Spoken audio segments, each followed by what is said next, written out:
Hi, and welcome to a training on how to use OSU Stormwater Solutions tools to size rain gardens and stormwater planters.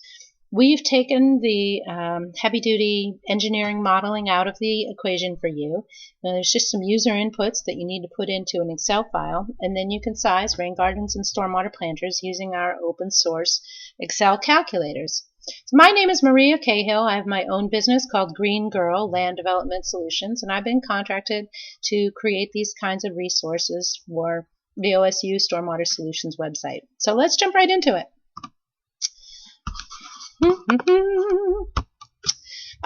Rain garden sizing. So the big picture.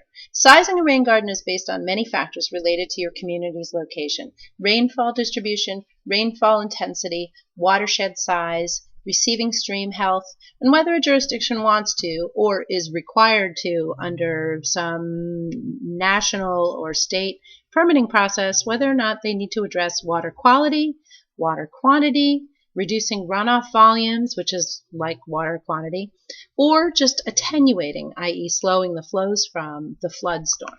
So we're going to look at a lot of those things today. Sizing a rain garden is also based on factors that are related to your site's conditions. So impervious area, semi-pervious areas, which would be compacted landscape areas, uncompacted lawn and garden areas, I should add to that list. Infiltration rate of native soil, this is very important, and the rain garden ponding depth desired.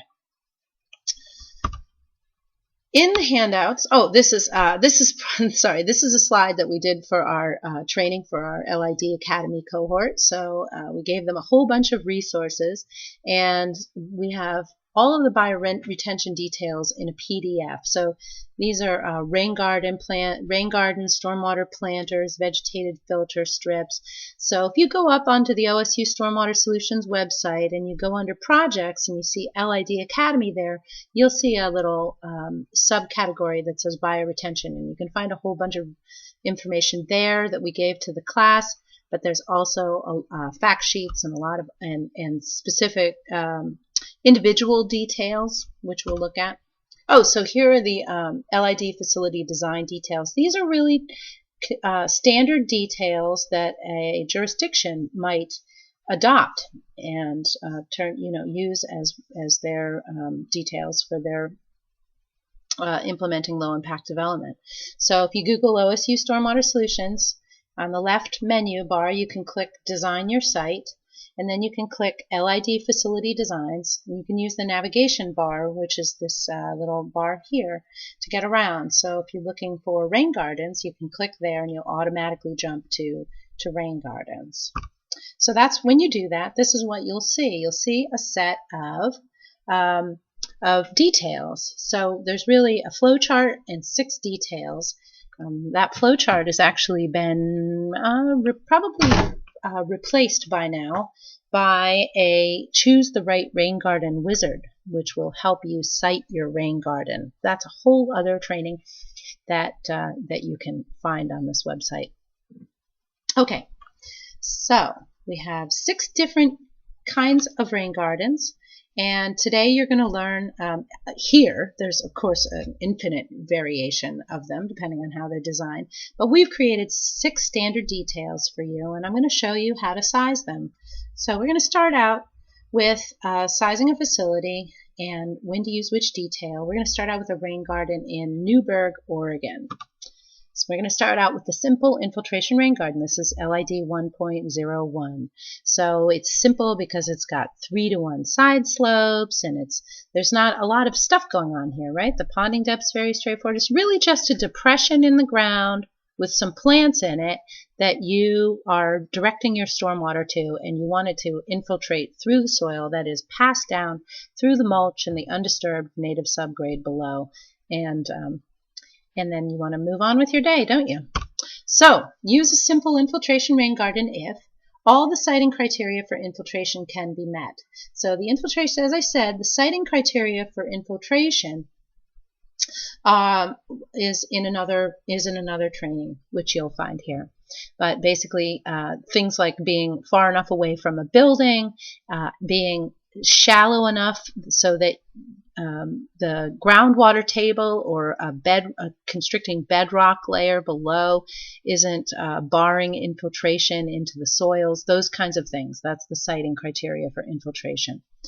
And then we want to use it, and we want to make sure that large storms won't cause damage by backing up, and it's okay to send large storm overflow runoff downhill, and infiltration rates are sufficient for the available area to dispose of the desired runoff volume. Well, what does that mean? Well, we'll find that out in a second too. So, sizing a simple infiltration rain garden in Excel. This is the Excel sheet that you'll download. You want to download that also from the Design Your Site tab on the side of the OSU Stormwater Solutions website. And once you download this, this is for rain gardens and stormwater planters combined. So we're going to get to see how to size them all at the same time, see kind of how it looks. It's an iterative process. Okay. Blah. So you are only going to complete the yellow cells. That's the good news. The purple cells are what you want to check, and the white cells are things that you might be interested in looking at.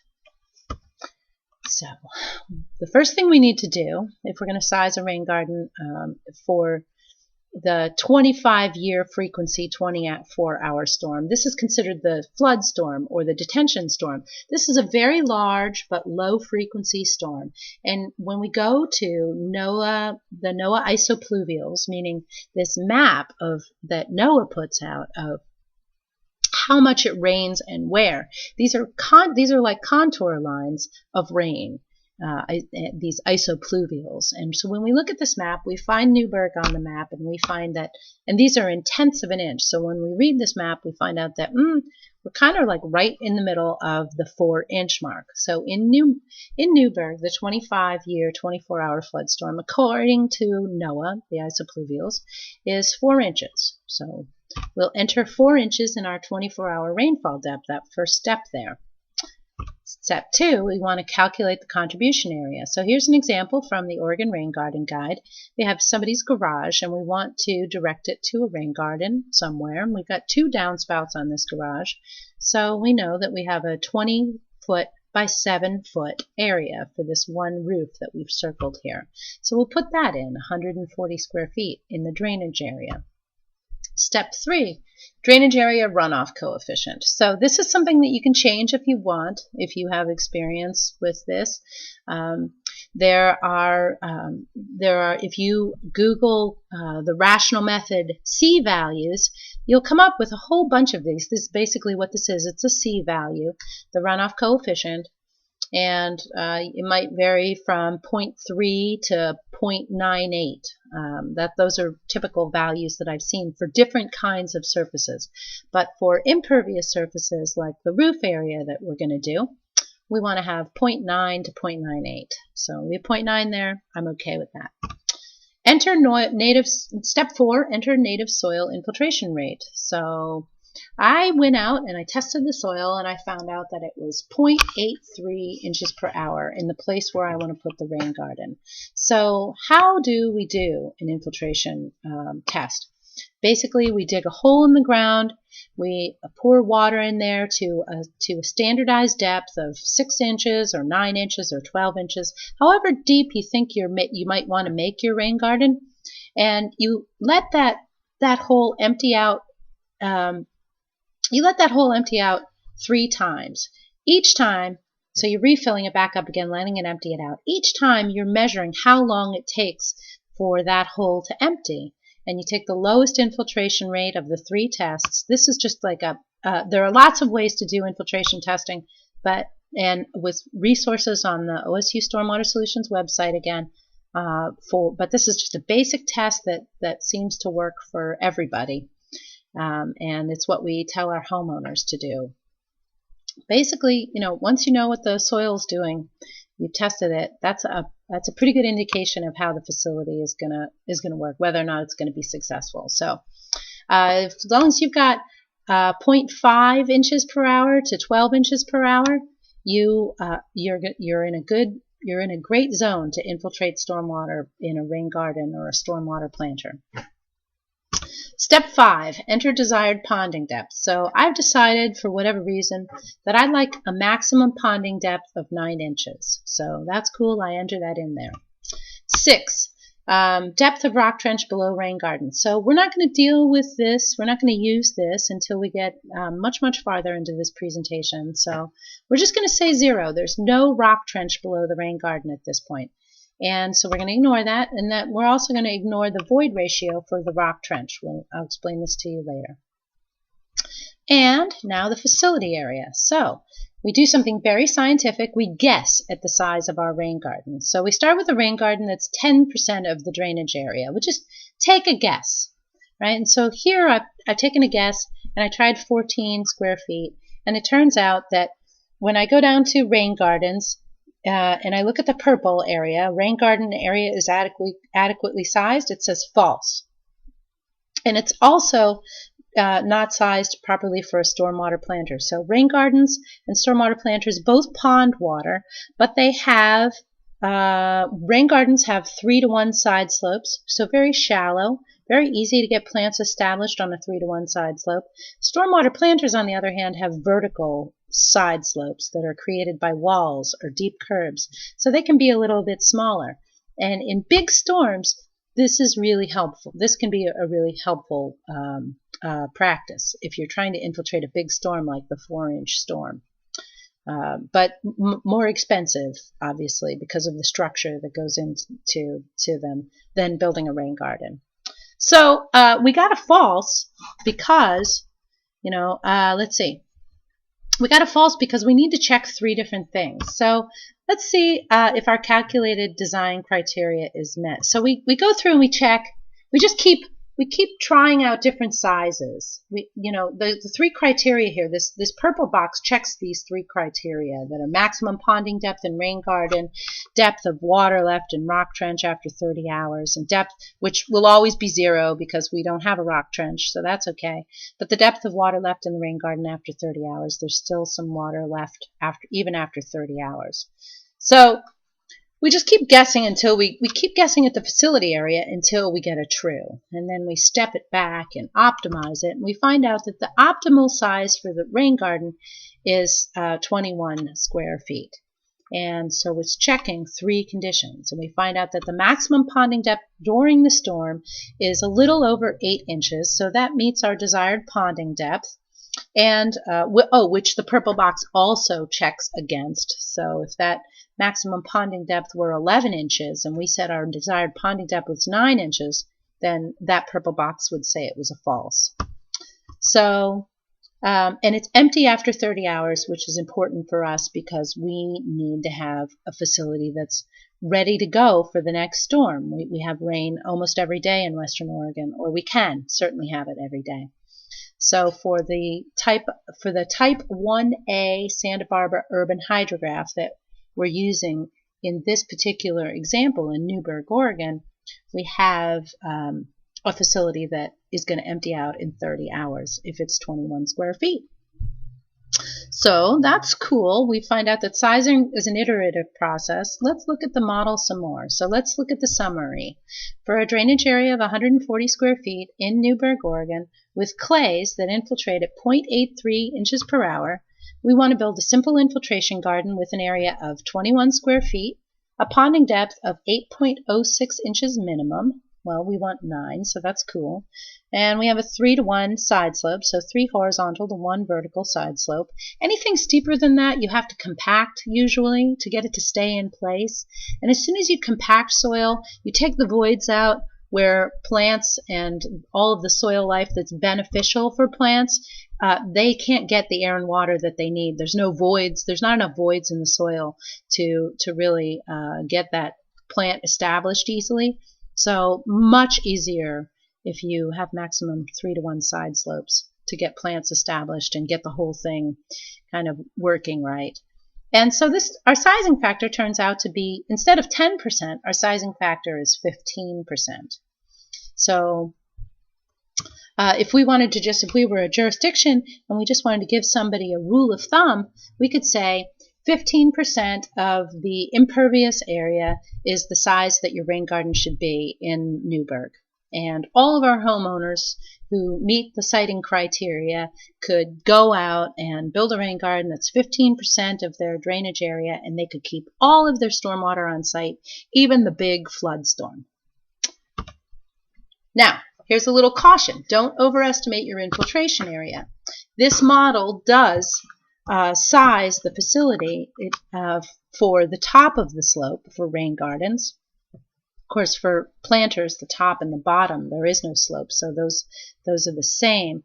But we want to make sure that only the area of the rain garden or stormwater planter that's in cut in the existing grade is actually the infiltration area. Anywhere where there's fill, we've had to compact that soil to get it to stay in place, which means that there's no infiltration in that area. So 3-to-1 side slopes are very important. Okay, so we have a little case study here, so we'll just move on. Okay, so the infiltration rain garden, LID 1.02 with area drain, this adds an overflow structure to this rain garden. So everything is the same except we added an overflow structure, an area drain. That doesn't have to be an area drain. It can be any old kind of overflow structure that you like. But we use this if the large storm overflows could cause damage, or it's not okay to send overflow runoff downhill. In other words, during a storm exceeding your design storm, runoff might flow over a public sidewalk or something like that. And there's always a rainfall that exceeds your design storm. So don't forget that we have this 25-year frequency storm that I was just telling you about that's considered the design storm, but there are 100-year storms. There are, there's intensities of storms that might happen. There's always something surprising around the bend with stormwater, so you always want to assume that there's going to be a storm that's going to overwhelm your system and make a plan for that. So sizing an infiltration rain garden with an area drain or some sort of overflow structure, it's the same process as sizing for a simple infiltration rain garden. The size is the same. It's 21 square feet. Okay, so the rain garden area, basically, we can look back here to get some of our design information. We look back to the model. We say, okay, well, we want to make sure that we build the rim elevation of our outlet structure to be at least 8.06 inches or higher above the facility, basically 8.1 inches or higher above the facility bottom, because if we don't, then we're not ponding that water and it will flow out. We want to make sure that we're still capturing a big storm if we're going to go to the trouble of building this facility. So let's build it right. So there's going to be a little area that might be compacted where you're putting this area drain in. So you want to upsize your facility a little bit for that. But let's make sure that the rim elevation, which on this type of picture is with the beehive, let's go back here. The beehive rim, which is good to protect against trash coming in. The rim elevation, you can see that called out there, rim elevation equals xxx.xx. That we want to make sure that whatever elevation that is, it's at least 8.06 inches above the bottom of the rain garden. So make sure we're capturing that, once again, that volume of water that we want to capture. And then, I mentioned that installing the area drain and pipe will compact some soils. So this area drain is going to have a non-perforated pipe that overflows out to the street. Maybe it connects to the public system in the street. Maybe it daylights farther down the hill. But it's a non-perforated overflow pipe. Okay. So now that we have an overflow structure in our system, we have a little bit more flexibility, or we might have some more flexibility depending on our jurisdiction, to choose the storm size and the rainfall depth that we want to use. So the minimum storm size in Newburgh, I would say, is the 2-year storm, which is 2.6 inches per hour. So we can go back and leave all of our numbers the same, except we change the the 24-hour rainfall depth to be 2.6, and then we iteratively check our facility area until we get till we get a true in the purple box. So, hey, we can downsize our facility by a couple square feet and infiltrate the 2-year storm. Now, lots of other stormwater will overflow that. But capturing the 2-year storm is a good rule of thumb. Actually, not a lot of stormwater will overflow that in our region. In other regions with different rainfall distributions, that might not be true. But this is a good choice for protecting the channel shape downstream. So we are generally going to attenuate the flood storm. So we're going to slow the flows from the flood storm back to the pre-developed rates, which is what you're trying to do with the flood storm. That's kind of its own discussion, but you engineers out there will know what I'm talking about. So considerations for all facilities with area drains and pipes. This may be any kind of approved outlet structure, weir, U-shaped bend, area drain, catch basin. Installing an outlet structure probably requires a building permit because you're going to have to hook that pipe up, that outlet pipe, that non-perforated pipe, out to something in the street. Pipe must be sized to convey the appropriate runoff flows, so you use the Manning's equation or you see the plumbing code. The pipe will drain to, quote, an approved discharge point, which varies with your jurisdiction, but is usually another solid pipe and or a waterway. It's not to the subsurface. You don't. That is its own process, which we'll talk about here. And just remember that many pipes need 12-inch minimum cover. And cover is the depth of soil over them to protect their structural integrity. Many pipes don't need that, so what you use, but plastic pipes in general do. So, infiltration rain garden with planting soil. This is another variation, and this may or may not have an area drain. We actually have 2 details for that, but one with the area drain and one without. But this we are basically adding a depth of amended planting soil for 18 inches. There's lots of reasons why we might do that. You might want to increase the storage capacity of your facility.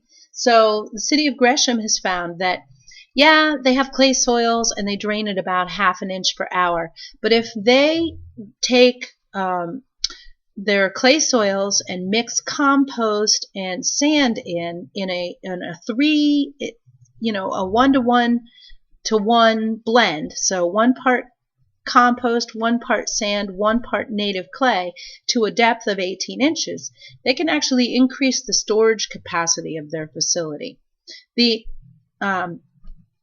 So this is one reason why you might do this, and this, if you can increase the storage capacity by increasing the drainage, by increasing the voids, what you're doing is increasing the voids in the soil for that depth of 18 inches. So that's more places for the water to go. You might amend the planting soils if you believe the plants will do better with amendments folded in. This compost is usually a good practice, but not always. We want to be careful in areas where groundwater is limited for nitrogen or nitrates, because it could be maybe not so beneficial practice in those areas. We want to do something a little specialized there. But most native plants do really well in native soils. So I've had lots of great luck in my yard just putting native plants into clay soils, and they're happy. You may not, you may not have to amend your soils in this case because you're going to be using native plants. And you may want to amend the planting soil if the bottom got compacted during excavation or construction, or you can reach a faster draining soil below. So there's this common misconception regarding amending soils and infiltration and what that means for the infiltration rate of the soil. So replacing or amending soil alone will not increase the infiltration rate of the facility. It just means that the faster amended soils are sitting on top of the slower native soils. But the infiltration rate of the facility, as long as those slower native soils are on the bottom, is always going to be the rate at which the slower native soils will drain. It makes sense, right? But you may be able to reach a different soil horizon. So you may be able to over-excavate a couple of feet down to, say, in Portland, for example, we have the Missoula flood deposits, and I know the Willamette Valley has quite a few of those up and down the valley. And so we take off a couple feet of clay soils, and we get down to those Missoula floods, and we replace our clay soils, which are, in this graphic, shown as the slowest. They're on the side. We replace those slowest, quote-unquote, soils with an engineered mix that drains between 1/2 inch to 12 inches per hour. And then we have our faster soils below. If we're draining at 12 inches per hour, that's what our slower soil is, well then we can make a much smaller facility.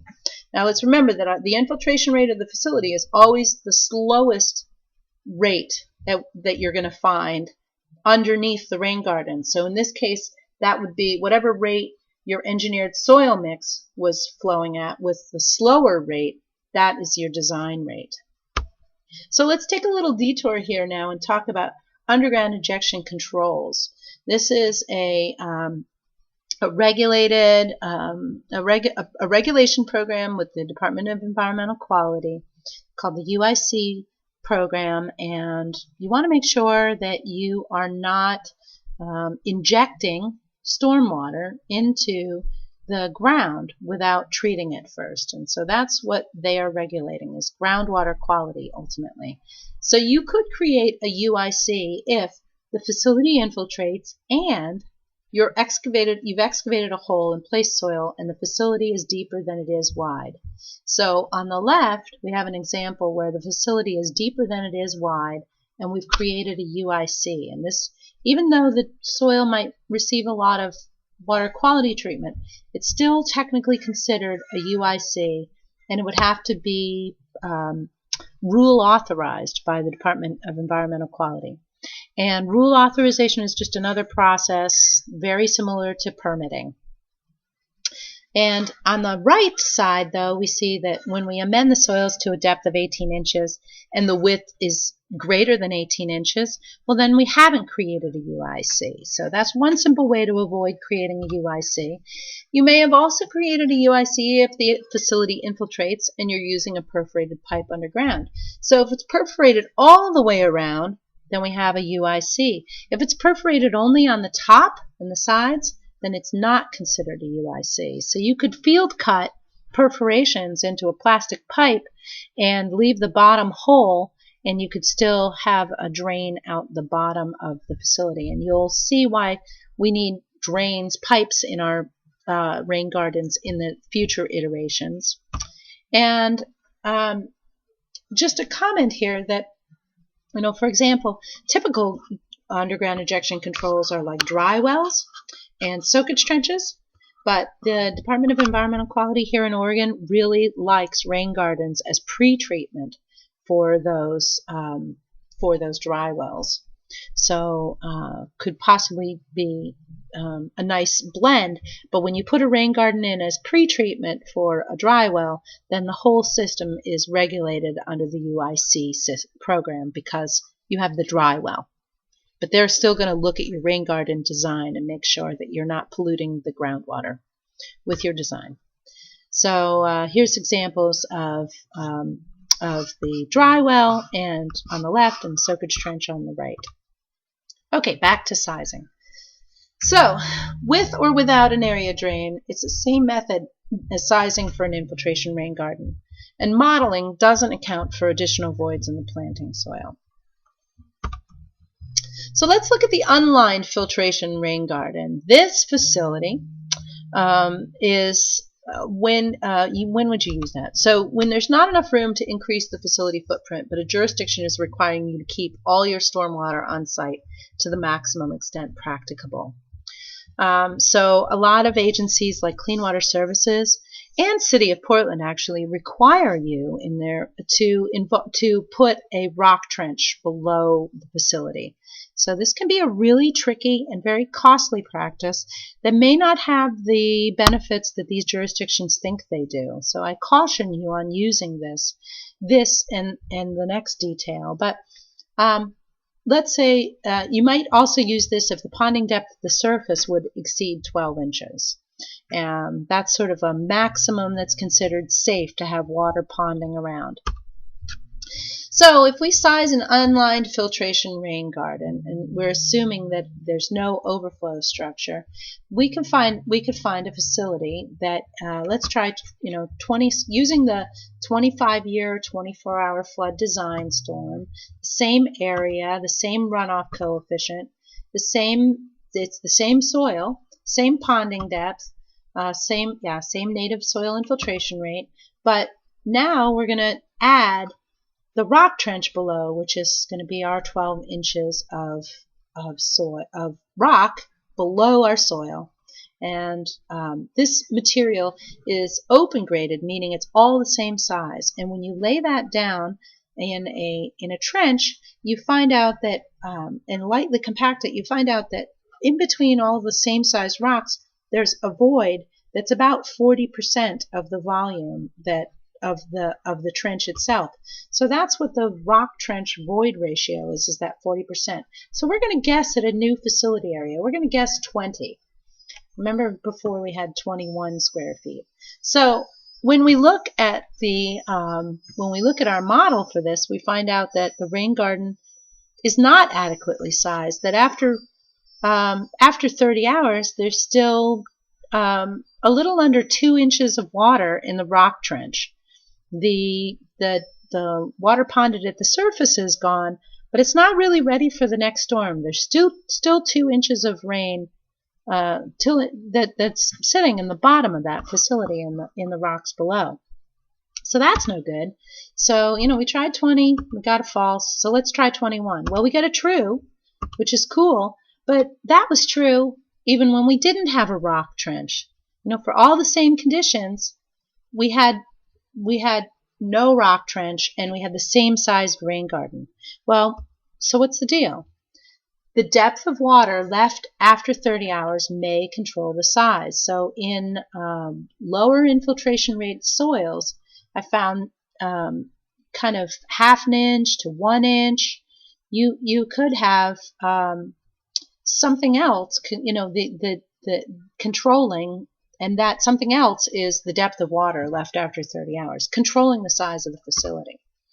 Remember, there are 3 design criteria conditions, and the facility must still be empty regardless of where water is stored in time for the next storm.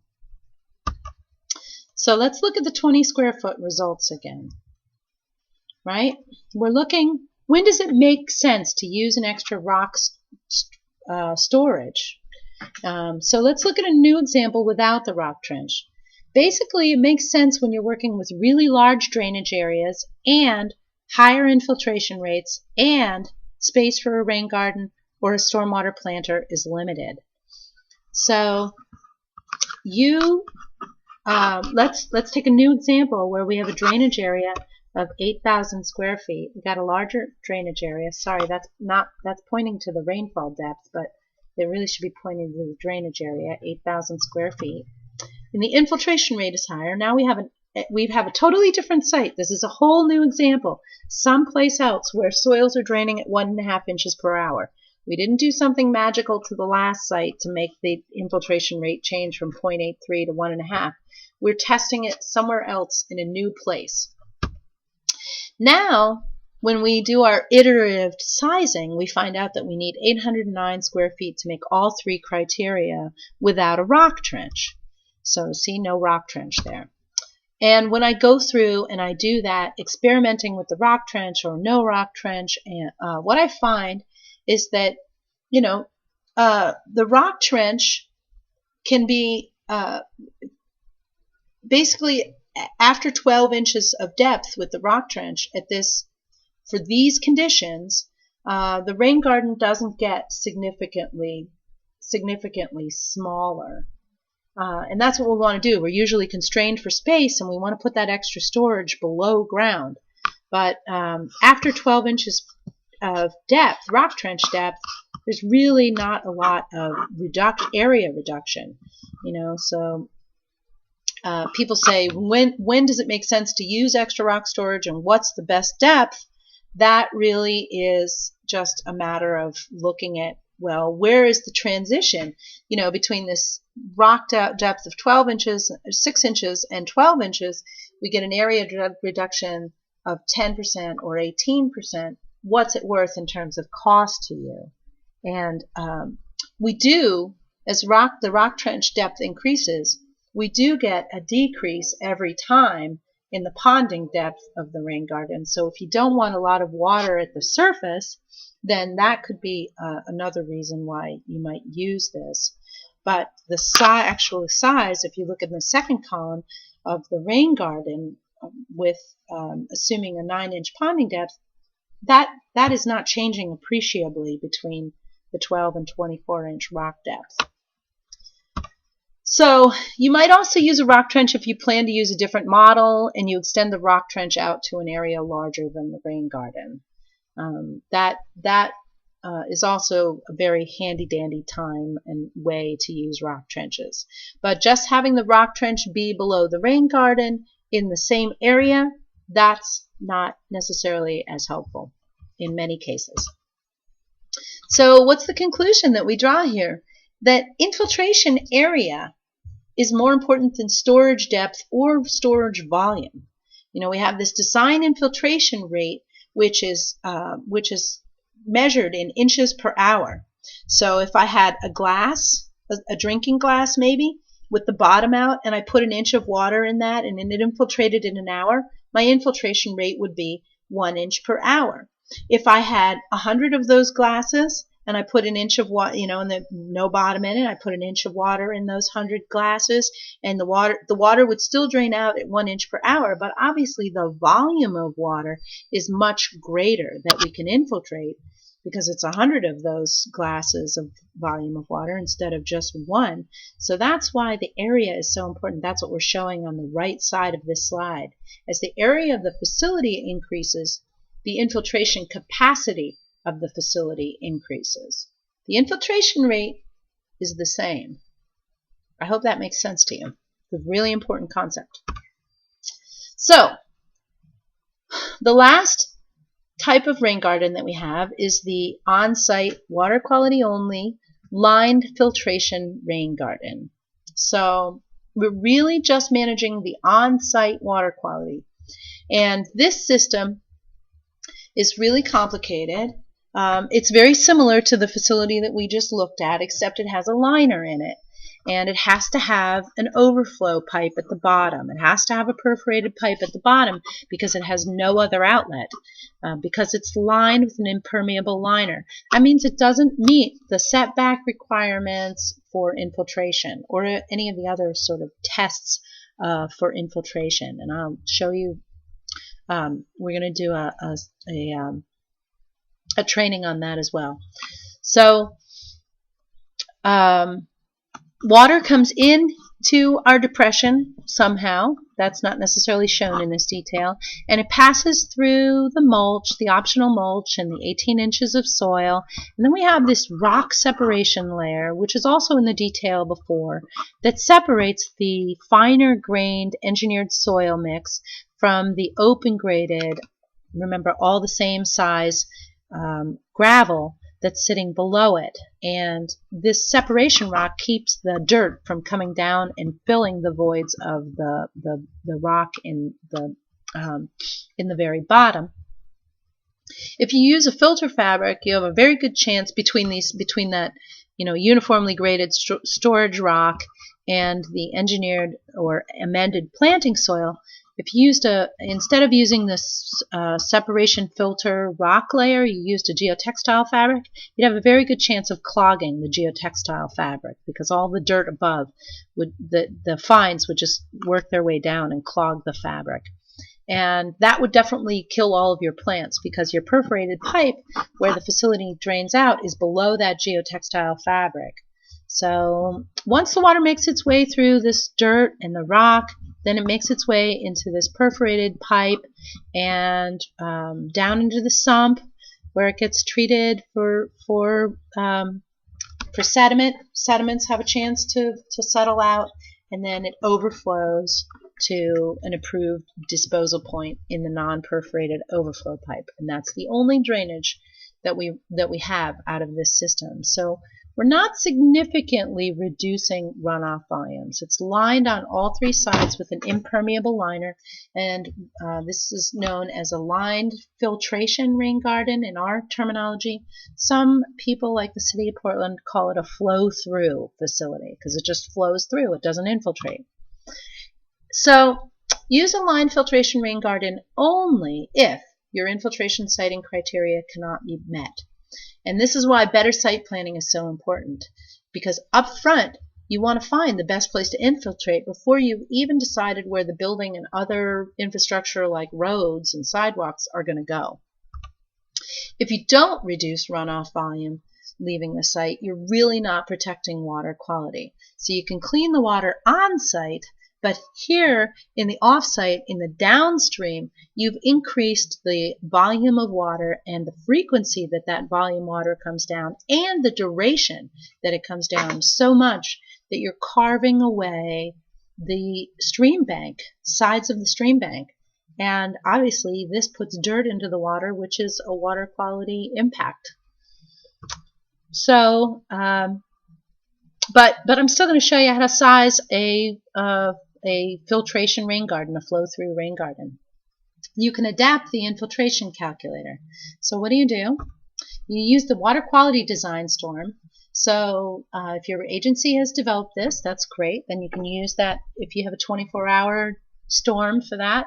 If you don't, you can go to the NOAA isopluvials, and a rule of thumb is using the water quality, using the 2-year, find the 2-year depth and of rainfall, and then take 2/3 of that. So 66% of the 2-year is usually considered the water quality storm. You can also take a look at rainfall data, but I think that's a whole other training, so we'll talk about that later in some other video. Okay, so we found our water quality design storm in Newburgh, looking at the NOAA isopluvials, taking 2/3 of the 2-year storm, and that's 1.7 inches. And we have same drainage area, same runoff coefficient, but now our native infiltration rate is 3 inches per hour because I'm substituting my engineered soil rate, my amended planting soil infiltration rate for the native soil infiltration rate. And this would always want to be between 2 and 12 inches per hour, as I said. And then I want the same ponding depth. I'm the same homeowner with the same sort of aesthetic requirements and concerns. And I find out that I need a facility area that's 4 square feet in order to meet all of my criteria. So for a drainage area of 140 square feet in Newburgh, Oregon, with engineered soils or amended planting soil that infiltrates at 3 inches per hour, I would build a rain garden that's 4 square feet. Yeah, I would make sure that the overflow at the rim was set so that it was at least 8.9 inches above the bottom of the facility. Make sure that I have 3-to-1 side slopes, that my minimum soil depth is 18 inches. My sizing factor is very small. It's 2.7%, so I can clean my water up there. Now, what's wrong with this picture? Well, a 4 square foot rain garden is not practical to construct. This was just to show you how to use the model. You still have to use your common sense. So there's no way you could build, the minimum infiltration, the minimum area considering geometry is something much larger than 4 square feet. And you can figure that out. I think the minimum is 21 square feet, assuming 3-to-1 side slopes at a minimum. Okay, so we're done. I hope you found that helpful and that you're ready to go out and size infiltration rain gardens. Thanks for joining me.